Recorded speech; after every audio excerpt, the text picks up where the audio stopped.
On this episode of the Ask Mike Reinold Show, we have a great episode for baseball players and those that work with baseball players, talking all about GIRD. The Ask Mike Reinold Show. Helping people feel better, move better, and perform better.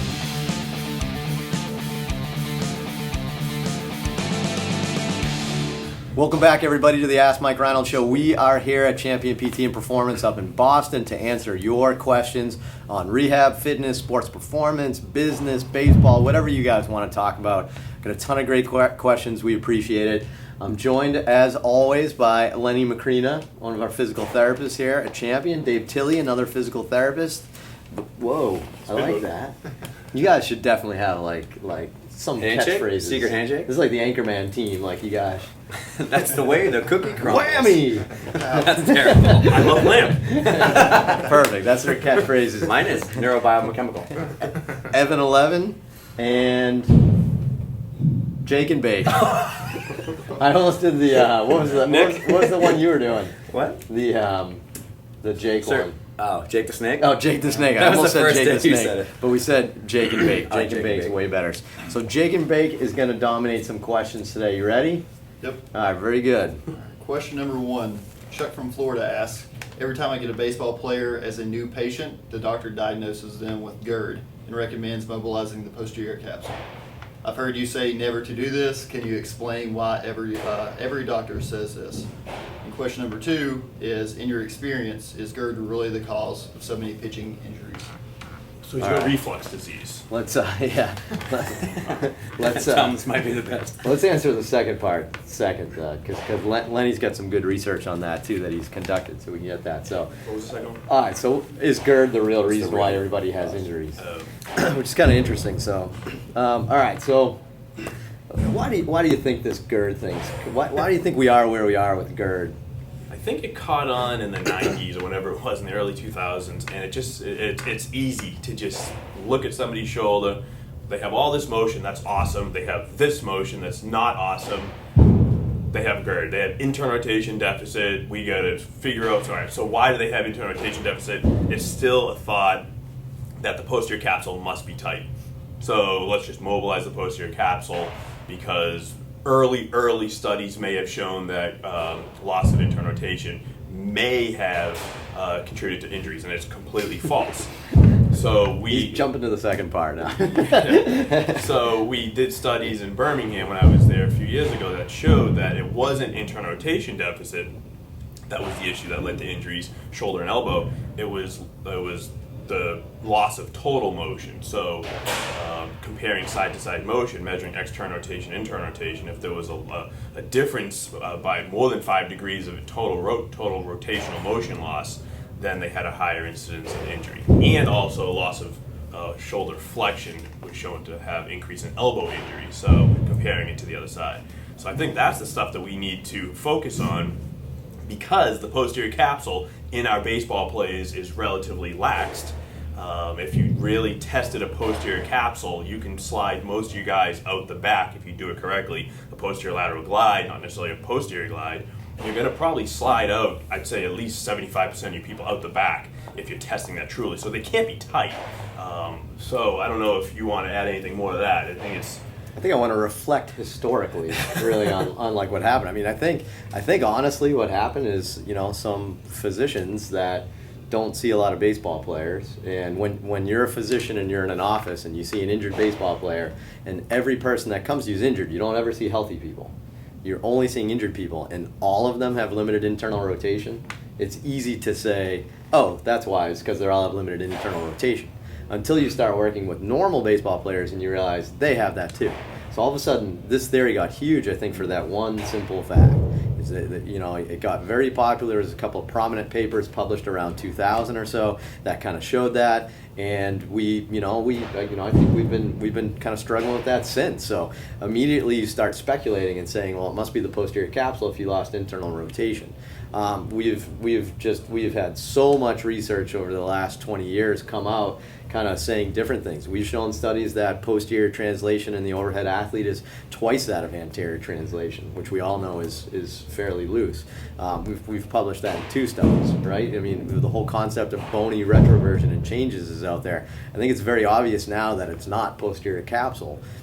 It's shocking that doctors still say that because it's so clear that it's not posterior capsule. We showed acutely after throwing that they lose motion. So is the Right. capsule getting tight after throwing? You know, and that I think it was Acutely. Doesn't make acutely. sense. It was 2008 in AJSM. Mike, me, Kevin, makes Dr. sense. Fleiss, everything tightened up immediately after throwing. Literally, like after 20 bullpen pitch, they got tight. Is the capsule getting tight? I'd say probably not. I'm gonna probably say it's more muscular tendinous type stuff. So it's just little things that are trending towards not the capsule, yet we still go back to the capsule for some reason. It's the easiest. And I want to, to answer your question, why do every doctor say that? I think that's why. Yeah. I think that's just, now if you were to Google injuries in baseball players, that's gonna come up. That's gonna say that's the standard of care because that's what you're gonna find in the literature stuff. But for people that actually work within baseball and work with baseball players, that's certainly not the case. And I was kind of shocked. So I was the guy that came from the injury world and went to the normal world, right, or the healthy world. And I've got to see it on both sides of the spectrum and learn that. So it's definitely not the case. So I've been trying so hard for many years to say, everybody, we have to stop. I mean, I'd say that one of the first things we do with everybody is stop focusing on that, and they all get better just inherently from that. So, I don't know, kind of interesting. I think that's how we got here and why we got there, and I think Lenny answered it well. I mean, does it relate to injury? I don't think so, and I actually think ER is more important. Total motion obviously is going to be impacted by both, but I think ER is more important. I think if you have too much ER, that's not good for you, and you have too little ER, that's not good for you. I think IR is just secondary because they're interrelated, to be honest with you. So, anyway, that's we've been practicing that way for well over a decade with fantastic results. So I would say we're on to something. So, what's number 2? I have another GIRD question from Sarah in Maine. What are the top techniques or tips for restoring GIRD? I'm guessing internal rotation in baseball players. Okay, all right. So what are our top tips for restoring GIRD? All right, so I'm going to add to your question and say, why would you want to do that first? And there are times you do that. So as Lenny alluded to, we showed that acutely after throwing, you lose internal rotation range of motion. So part of our goals and what we try to do with people is we try to keep everybody themselves. We try to keep them with their normal range of motion. So if you throw and you have an acute loss of 8 degrees of internal rotation or whatever, we want to restore that. That's good. But you have to make sure that is the issue here. So we only work on GIRD if your total rotational range of motion is off. So if your total range is limited and we can attribute that to internal rotation because your ER is still more on the throwing side, then we would work GIRD. Okay, so that being said, So how do we get that? do? We take baseline measurements at the beginning of the season, or somebody enters the team, whatever, and you got to get your baseline measurements and see where their external internal rotation are. What if you don't have baseline? You need to get baseline. I don't know. I think you can do it without. I think you can measure. Well, you can measure, yes. I guess you can, but I think it's nice to see somebody what they typically look like before they throw or before a season. They've probably thrown preseason, but just to kind of get a baseline before they enter a competition, because then you can monitor how they're trending over a season. Because what happens in April is not probably what they're going to look like in July or August. If you're thinking high school ball or summer ball, something like that, or college ball. If you're thinking, a long season like that. So I think you got to keep in mind what their baseline, what their normal is, be able to treat it. To go back to your question, having internal rotation deficit is normal. It's very normal. There is retroversion bony changes that allow you to get all that external rotation. So to try to restore it symmetrically or even close to symmetrical is not going to happen. You'd have to break their shoulder and to create more internal rotation. So it's not going to happen. So I think we got to stop getting caught up with that and accept that 10, 15 degrees internal rotation changes is very normal because they've gained that same amount in external rotation on the throwing side. Right. So if you think why did they lose the motion? It's probably not capsular, right? So if we have an acute loss of motion that you want to work on, then let's just assume it's the soft tissue and let's work on that. So that's usually what we do. And you look at studies that show this, you're actually more effective at restoring internal rotation range of motion by working on cross-body stretching and cross-body soft tissue in the posterior shoulder than you are actually focusing on internal rotation, sleeper stretch, and stuff like that. So cross-body adduction is more effective than internal rotation at restoring internal rotation, which again shows you it's not the capsule, it's the muscle. So how do we restore it? Well, we do cross-body, we do soft tissue posteriorly, and it comes back magically. And you don't even have to really force or torque them into internal rotation. Don't torque the joint, work on that soft tissue. So, all right, what's number 3? All right, Matt from Charlotte. This is addressed to you, Mike.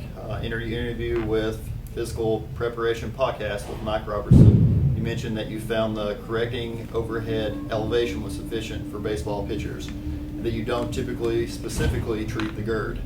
Can you expand on the relationship between overhead elevation and pitching, or is this a tissue mobility that improves the GIRD? Okay, all right, good. That actually feeds in well to what we just kind of said right there. So Lenny mentioned shoulder elevation, loss of shoulder elevation correlated to some injuries, so we know that. And we talked about last question how we don't necessarily focus on internal rotation. So we see a lot of times people get tight into this position.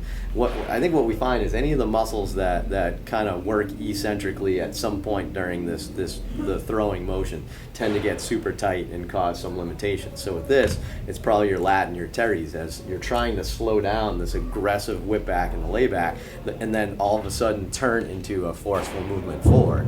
That is a pretty challenging motion for your muscles to do. So your lat and your teres get super involved in terms of trying to slow down that process and then transition to an explosive movement forward.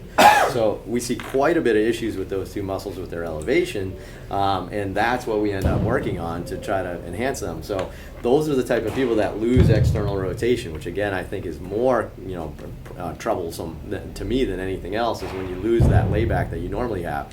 So we work on that overhead elevation to get your layback, and people get much better. So that's why we focus on that. That's why I said that in Mike Robertson's podcast.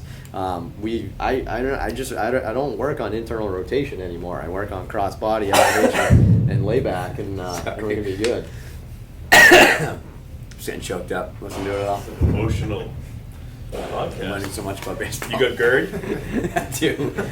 You all right, man? So I think that's with elevation, and it's been shown to correlate to injury. And I don't think it's really because elevation is lost. It's because it's probably changed your ER, and it's probably changed in the way you function at layback. That's why it correlates. And that's what we put in that paper that we published. I think it was 2014, when we showed that loss of flexion showed a higher incidence of elbow injury. So I think it has to do with the loss of general motion in the shoulder, probably external rotation, because of the lats play such a big role in having extensibility to get overhead. That's contributing. That was our theory and our discussion in that paper. So. Yeah, well said, Mike. I just think we're sometimes barking up the wrong tree, oftentimes barking up the wrong tree, and then we see people that have been going elsewhere, and we have to somehow educate and try to fix some of this stuff. So I think focus on soft tissue stuff, restoring motion, and then strengthen, because now we got all this extra motion, and now we got another week. With Dave go.